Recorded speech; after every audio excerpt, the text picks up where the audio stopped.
He sat on a stone, staining it with his wetness. He pulled at his snout and chewed his lips. He was beginning to comprehend the awkwardness of his position.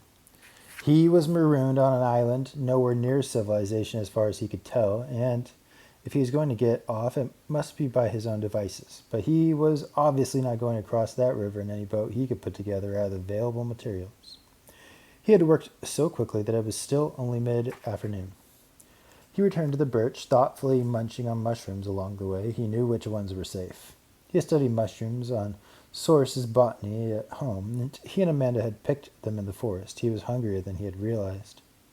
Abel posed this question to himself. Other than by swimming or on boats, how do rivers get crossed?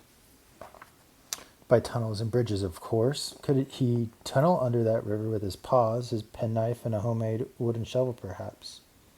No pickaxe, no crowbar, no wheelbarrow or wagon, not even a pail to carry out the earth and rocks?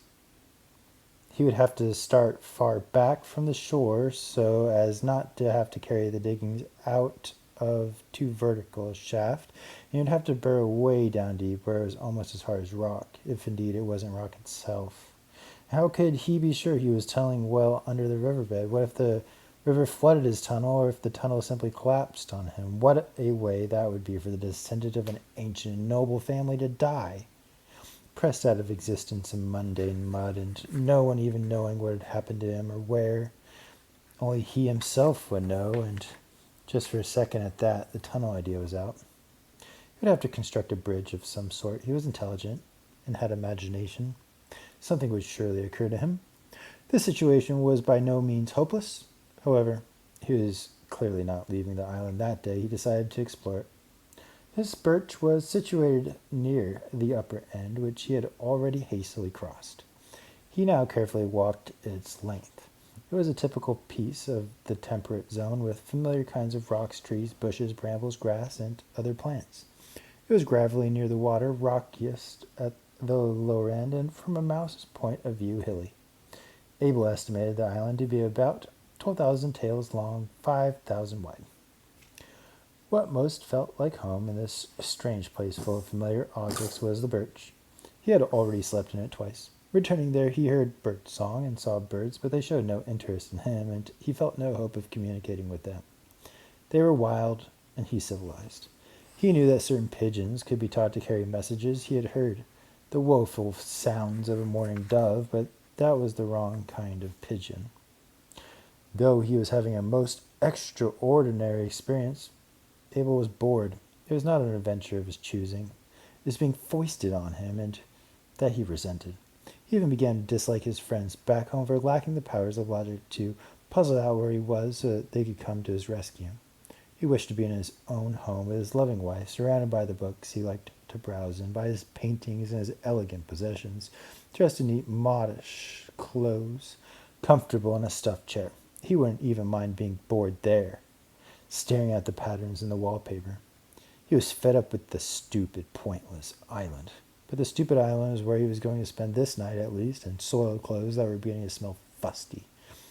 What if he had to stay longer than this night? Food would be no problem. The island abounded with edible plants, many of which he recognized from illustrations in his encyclopedia. And there were insects he could just eat if it came to a choice of that or starving. He could continue to sleep in the birch, where, if not completely protected, he had the advantage of a high redoubt, the upper hand in case of a conflict.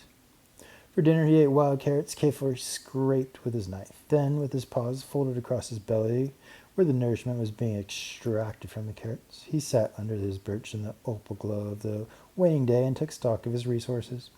He had a shirt, trousers, socks, shoes, underwear, necktie, and suspenders. His jacket had gone with the smashed sailboat, his handkerchief with the catamaran. In his pockets he had the stub of a pencil, a small scratch pad, quite damp, a few coins, the keys to his house, and his penknife. And of course there was Amanda's scarf. He pressed it to his face. In spite of all the washings it had been through, its thread still held Amanda's dear scent. Abel fought off a wave of self-pity. Only when he considered the unhappiness he was causing Amanda, his family, his friends, did he finally allow himself some hot tears. Despair was darkening his spirit. Deep down where truth dwells, he wasn't at all sure he'd be getting off the island soon. He rested against his tree and gazed at the river, just being itself, burbling along. The river was where it ought to be. Abel wasn't. He felt out of place. When it grew dark, he climbed to the top of his tree and lay down in the crook of a branch, hugging Amanda's scarf. He was suddenly thrilled to see his private personal star arise in the east. This was a particular star his nanny had chosen for him when he was a child. As a child, he would sometimes talk to this star, but only when he was his most serious real self and not being any sort of a show-off or clown. As he grew up, the practice had somehow worn off. He looked up at his old friend as if to say, "You see my predicament?" The star seemed to respond, "I see." Abel next put the question, "What shall I do?" The star seemed to answer, "You will do what you will do." For some reason, this reply strengthened Abel's belief in himself. Sleep gently enfolded him. The constellations proceeded across the hushed heavens as if tiptoeing past the dreaming mouse in his high branch. Abel dreamed of Amanda, odd, unfinished dreams. As the new day dawned, he dreamed he was falling.